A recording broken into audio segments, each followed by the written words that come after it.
IITs, IIMs 80% से ज्यादा और कुछ जगह 90% तक फैकल्टी जनरल कैटेगरी से है।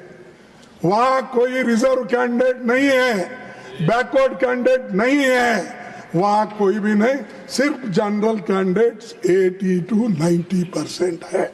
मोदी जी ने कहा था रुपए अस्पताल में है। हाँ, तेरा बाप का भी मैं ऐसा साथी था, तू क्या बात करता है, उसको लेके घुमा। चुप चुप चुप चुप।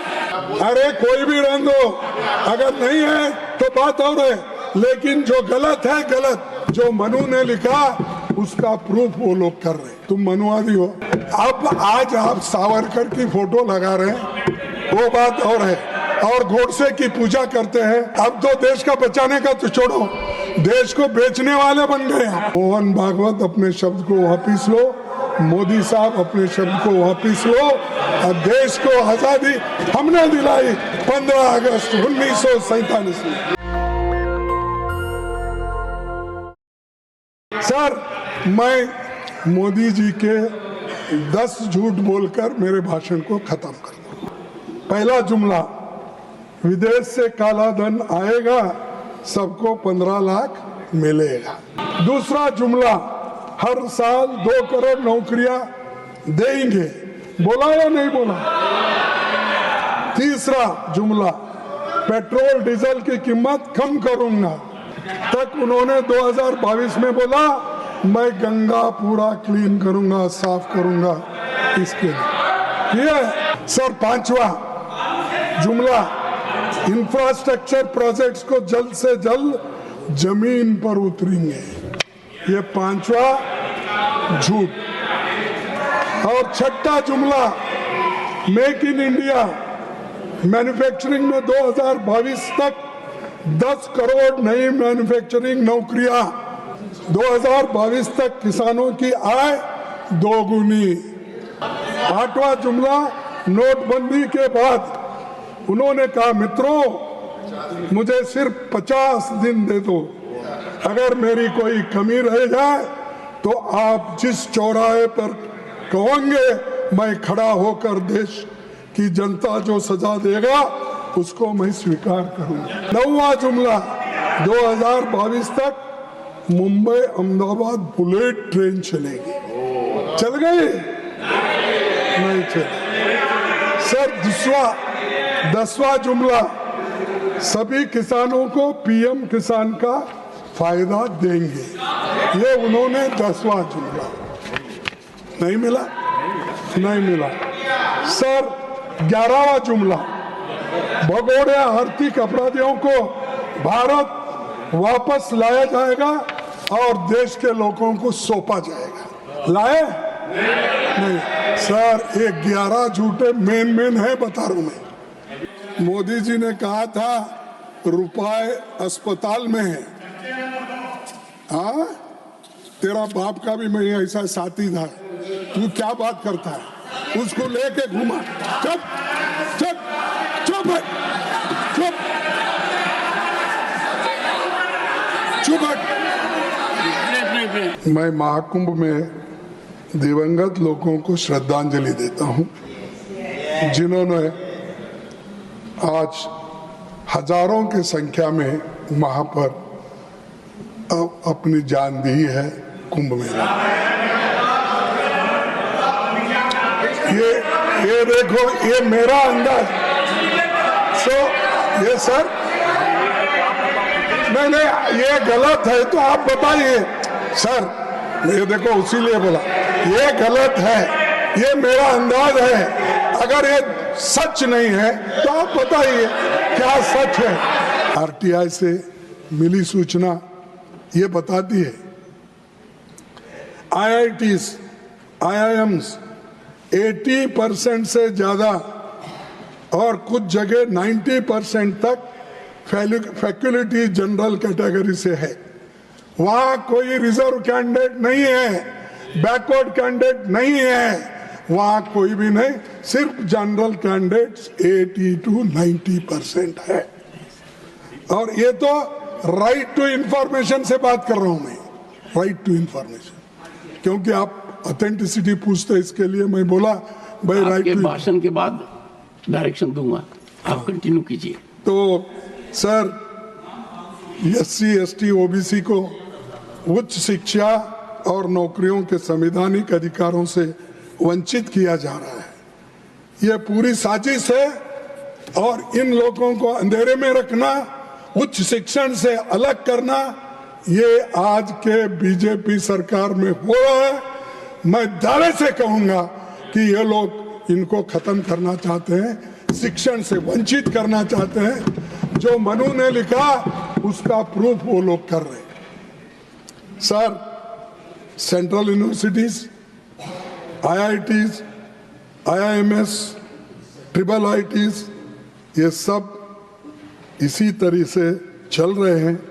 वो भी मैं आपको दूंगा, लेकिन आप बोलेंगे वो भी पेपर का है, लेकिन पेपर का नहीं है, वो RTI से निकाले हुए आंकड़े। हाँ, अरे कोई भी रहने दो, अरे कोई भी रहने दो, अगर नहीं है तो बात और है, लेकिन जो गलत है गलत मैं करूंगा। बैठो बैठो, अगर जो गलत है। हाँ, तुम मनुवादी हो तो सर आप स्कॉलरशिप बंद कर रहे हैं, SC ST और OBC छात्रों का स्कॉलरशिप में कटौती की है, प्री मैट्रिक स्कॉलरशिप बंद करें।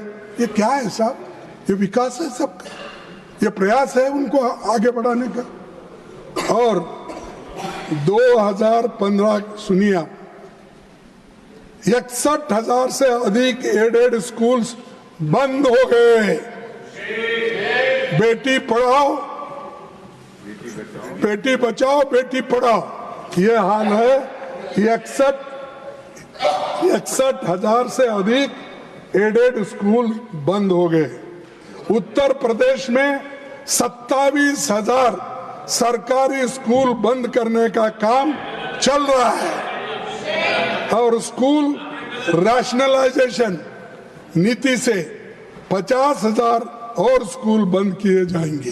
रैशनलाइजेशन तो बीजेपी सरकार पूरे शिक्षा तंत्र पर कब्जा करने में, UGC रेगुलेशन में सरकार चाहे किसी को भी वाइस चांसलर बना सकते और राज्यों का अधिकार गवर्नर को सौंप दिया गया है। और ये सरकार ऐसी है, चुनी हुई सरकार की बात कम सुनती है, गवर्नर की ज्यादा सुनती है और गवर्नर को यहाँ के सिखा के भेजता। सर आप नहीं सुनते थे वो बात और है, लेकिन यहाँ जो है तो गवर्नर को इंस्ट्रक्शन दिया जाता है। ये लड़ाई तमिलनाडु में चल रही है, ये लड़ाई ये इसमें अपने तेलंगाना में चल रही है, ये लड़ाई अपने कर्नाटक में चल रही है, ये लड़ाई अपने केरला में चल रही है। सर अब क्या वेस्ट बंगाल में भी चली, अभी भी चल रहा है। तो नहीं, आपके जमाने की बात नहीं करूंगा, आप अध्यक्ष हैं, मैं नहीं करूंगा। राष्ट्रपिता महात्मा गांधी जिसकी फोटो सबसे पहले हमने पार्लियामेंट में लगाया, अब आज आप सावरकर की फोटो लगा रहे हैं, वो बात और है। और गोडसे की पूजा करते हैं, हर वक्त उनका डाक निकलता था। तो कई चंपारण का, कई सत्याग्रह, क्विट इंडिया, ये सारी जो सारे समय पे उनके डाक चिट्ठी निकलती थी। लेकिन आज महात्मा गांधी जी गायब है आपके बजट में। दिन जेल में थे, आपके लोग कितने थे, कहाँ थे, कितने करें? तो आप जेल नहीं गए, लड़ाई नहीं लड़े, जाने वालों को भी रोक दिए। ऐसी है सरकार, ऐसी है पार्टी है, ये लानत है। और ऊपर से हम देशभक्त हैं, हम देश को बचाने वाले। अरे देश को तो क्या बचाते, तुम देश के लिए फाइट भी नहीं करे हैं। और अब क्या हो गया, अब तो देश का बचाने का तो छोड़ो, देश को बेचने वाले बन गए आप। 2014 में बीजेपी के नेता लोग ये समझते हैं कि आज़ादी 2014 में मिली, जब मोदी जी चुन के आए उसी वक्त देश को आज़ादी हुई। ये उनके लोगों का कहना। और आरएसएस के सरसंघ चालक मोहन भागवत कहते हैं 2024 में राम मंदिर बनने पर मिली आज़ादी। वो कहते तो ये उन्होंने ये कहा, और तो सभी शहीदों स्वतंत्रता सेनानियों का यह अपमान है, गांधी जी का अपमान है, नेहरू जी का अपमान है, और जो लोग आजादी के लिए लड़े उन सब का अपमान है। इसीलिए मोहन भागवत अपने शब्द को वापिस लो, मोदी साहब अपने शब्द को वापिस लो, और देश को आजादी हमने दिलाई 15 अगस्त 1947 में। गांधीवाद को मिटाने का काम कर रहे हैं, उनको बताना चाहूंगा कि गांधी जी के विचारों को कोई मिटा नहीं सकता। अगर जनरल कैंडिडेट को ज्यादा वोट अगर मिले तो, और रिजर्व कैंडिडेट को अगर ज्यादा वोट मिले तो वो इलेक्टेड फर्स्ट, सेकंड इलेक्शन इसमें, और दूसरा शेड्यूल कास्ट, यानी 2 शेड्यूल कास्ट इलेक्ट होते थे अगर वोट ज्यादा में। इसीलिए उन्होंने क्या किया कि अंबेडकर को डालने के वोट उन्होंने डांगे को ही डाल दिया, और एक कोई पार्टी का नेता है उसको दिया। ये कौन प्लॉट बनाए? ये सावरकर जी ने बनाया। अब पढ़ो। नेशनल दस्तक की आपसे गुजारिश है कि अगर इसको बचाना चाहते हैं तो नेशनल दस्तक को सब्सक्राइब करने के लिए रेड कलर के सब्सक्राइब बटन को दबाएं, फिर बेल आइकन की घंटी दबाएं। नेशनल दस्तक को बचाने के लिए बहुत जरूरी है कि हर खबर को शेयर करें, लाइक करें, कमेंट जरूर करें।